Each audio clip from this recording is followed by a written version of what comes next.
జై శ్రీమన్నారాయణ, జై శ్రీరామ్. ఈరోజు మన దేవాలయానికి సూర్యాపేట వాస్తవ్యులైనటువంటి వారు మన దేవాలయానికి రావడం జరిగిందండి. కొద్ది రోజుల క్రితము వీరి యొక్క అబ్బాయి పైన జాతకం చూయించడానికై ఇక్కడికి రావడం జరిగింది.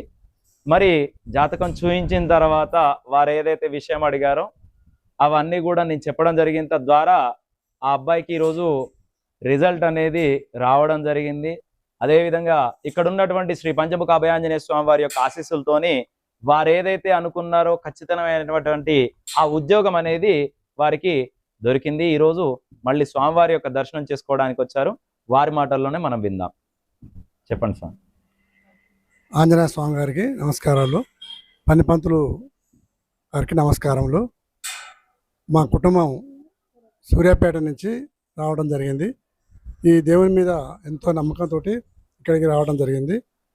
మా బాబు ఉద్యోగం రీత్యా మేము ఇక్కడికి రావడం జరిగింది. అతి త్వరలో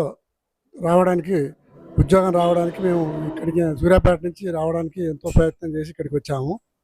అది నెరవేరింది. ఇప్పుడు మేము వచ్చి దగ్గర ఒక 9 నెలలు అట్లా అయింది. 9 నెలల నుంచి మాకు మంచిగా జరిగింది. ఉద్యోగం మాత్రం వచ్చి బ్యాంక్ ఉద్యోగం వచ్చింది. జాయిన్ కావాలి, రేపు ఎల్లుండి జాయిన్ కావాలి.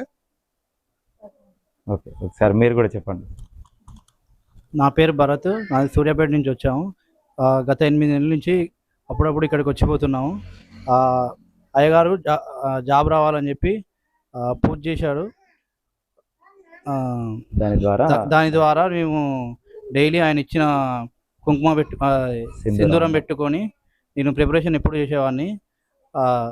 ఆ విధంగా నేను సక్సెస్ అయినా. ఆయన ఇచ్చిన కాన్ఫిడెన్స్ తోటి చదివి జాబ్ కొట్టినాను.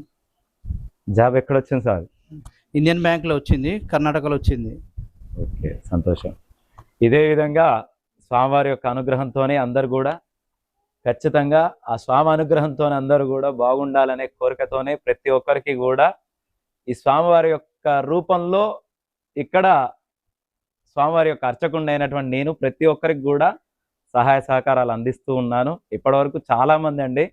సరే, కొంతమంది ఆలోచన ఏంటి అంటే మనం పూజలు చేస్తే పనులు అవుతాయా అని చెప్పేసి కొంతమందికి ఆలోచన ఉంటుంది.